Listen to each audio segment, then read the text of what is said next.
Be responsible for the death of a North Carolina woman. Shanquella Robinson, a former student at Winston-Salem State University, died in Cabo, Mexico late October while on vacation with friends. Mexican prosecutors announced they have filed charges against a U.S. woman believed to be known to Robinson.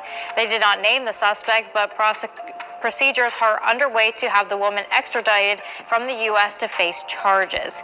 The FBI's field office in Charlotte, North Carolina, has also confirmed it has started investigating the matter. This comes after a video surfaced online showing someone attacking her. But according to the autopsy, Robinson died from neck and spinal injuries. Shanquella Robinson's death, while unfortunate, has certainly raised a lot of suspicion with how it's being handled. From extremely slow logistics and communications to straight-up mishandling of evidence, Shanquella Robinson's dad has absolutely slammed the FBI for having a secret agenda and stalling the investigation on purpose. Some people on the internet even think that it could be to do with her race. Is that the truth? Let's find out. Salamander Robinson, Shanquella Robinson's distraught mother, criticized the FBI for their lack of progress in her daughter's murder case and the lack of information she's been given as days transition into weeks following her daughter's death at a Mexican resort. Meanwhile, the family has been waiting for justice to be served. I'm just trying to wait for somebody to be arrested. The FBI is not telling anything, Shanquella Robinson's mother, Salamander Robinson, told the UK's Independent over a month after her daughter died at the luxury Fundadores Beach Club in San Jose del Cabo. Although the Shade Room reported last month that Mexican prosecutors issued an arrest warrant for a suspect in Robinson's death, which was determined to be the result of a direct attack as evidenced by the video, no arrests have been made. Reports about the arrest of Danny Jackson, a friend of Robinson's who accompanied her on the Cabo San Lucas trip, surfaced recently but have since been proven untrue. However, Mexican authorities have not yet disclosed the suspect's name. Deputy Attorney General Antonio Lopez Rodriguez also revealed that investigators believe Shanquella died from injuries inflicted by one of her friends on the trip. According to the Washington Post, Salamander went on to say that some of the friends from the trip have since visited the family and looked into her face while lying about the cause of her daughter's death. These people looked me in the face and told me there was no fight in Cabo, she told the paper. What did you all do to my child? Salamander claimed she asked her friends, one of whom she claimed broke out in a cold sweat before fleeing. Meanwhile, Shanquella's father, Bernard Robinson, spoke to the outlet about his anger with the investigation's lack of progress. There's a whole lot of unanswered questions in my mind about her death, he told the paper tearfully. I just want justice for my daughter, he said, adding that he has been a wreck since receiving news about her death. So why isn't this investigation moving forward? Many people have stated that it takes time because it's in Mexico and that they have to make sure the case is solid before they go for it.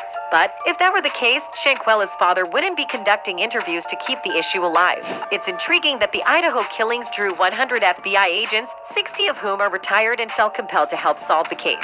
The FBI believes the matter will not be closed. Every major news outlet reports on that case every 4 hours of the day, but there haven't been any substantial updates on Shanquella's case from any news outlets in a long time. Netizens have even compared the reporting in this case to that of Natalie Holloway's disappearance, saying that Shanquella's death hasn't received anywhere near that kind of coverage. This Reddit user said, I don't care about this case being in Mexico. Everyone involved was a U.S. citizen and left her body there without getting her proper medical attention.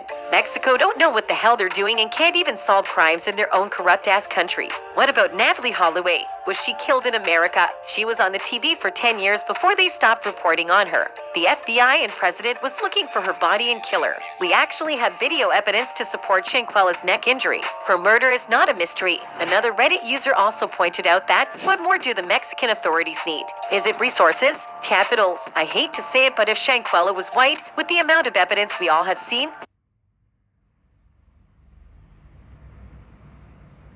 What are you doing today to change your mood?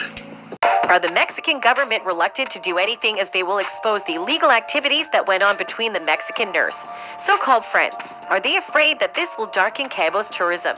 If Mexico are finding resources difficult to get, then why isn't America the richest country in the world providing what is needed to solve this case? The legal and political concerns surrounding the case are uncertain, and it is unknown how officials in the United States will proceed. According to the U.S. Department of Justice, the process is often lengthy, particularly during the surrender or extradition phase, if approved.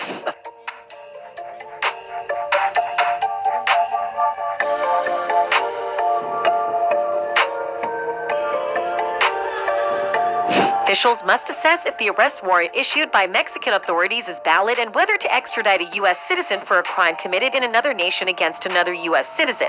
If a U.S. arrest warrant is issued, the defendant in a case like Robinson's can challenge extradition and request to be tried in the United States. The State Department declined to comment on whether the subject would be extradited. Extradition is the procedure by which one country sends a suspect to another government to face criminal charges, go to trial, or be imprisoned. As a matter of long-standing practice, the department does not comment on extradition matters, the department told the Observer earlier this month. The department does not provide confirmation of or commentary on investigations due to privacy and law enforcement considerations. The agency stated that it supports a thorough investigation into the circumstances of this incident and is closely watching the investigation of local authorities. So far, Mexican officials have not made public the identity of the person named on the arrest warrant. An arrest warrant specifies criminal charges against a person and authorizes law enforcement agents to make an arrest. According to Metrópoli MX and Cabo, citing an unknown source, one individual on Robinson's trip has been detained in the United States.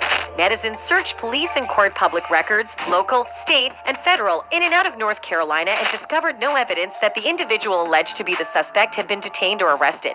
We are plainly not naming anybody on Robinson's trip since we have not independently verified the identity of the person named on the arrest warrant. Jennifer Coffindaffer, a former FBI agent, recently spoke with The Pascal Show regarding Robinson's case. According to Coffindaffer, an arrest has not yet materialized. Despite the claims, she stated that there is an issue with allegations that Interpol apprehended someone connected to Robinson's death. Interpol is primarily a communication network that allows countries to share information about fugitives. It does not handle arrests, according to Coffindaffer. Red notices are used by Interpol to send information about suspects and fugitives. From the time police in Mexico announced a warrant was issued until December 6, no red alert from Interpol had been issued for a suspect in Robinson's death. Mexican officials have requested that a suspect be extradited from the United States to face femicide charges in Robinson's death. This is permitted by a 1978 treaty between the United States and Mexico. The Department of Justice investigates the request, which is then forwarded to the State Department for final approval. According to Dmitry Shakhnovich, a criminal defense attorney and adjunct professor at John Jay College of Criminal Justice, what happens next is more of a political issue than a legal one because of the treaty. When it comes to extradition demands, Shakhnovich stated that the U.S. will more often than not comply with the country with which it has a treaty. If the authorities here in the U.S. deem it appropriate, then they will pursue the people for whom the arrest warrant was issued, Shakhnovich said. And then those people will engage in a legal process here in the U.S., which involves going through the federal courts and then ultimately appealing. To the Secretary of State, before U.S. officials arrest someone wanted in another nation, the FBI will conduct an investigation to establish whether there is sufficient cause for the person to be extradited. Identifying the reason, however, does not imply that the FBI will examine and double-check Mexico's criminal probe.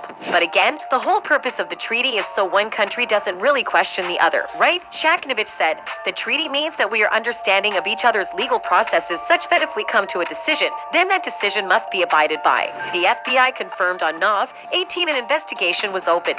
Whether anything will come of the investigation is anyone's best guess. So, do you think Shanquella's killer will be arrested? Let us know in the comments below and don't forget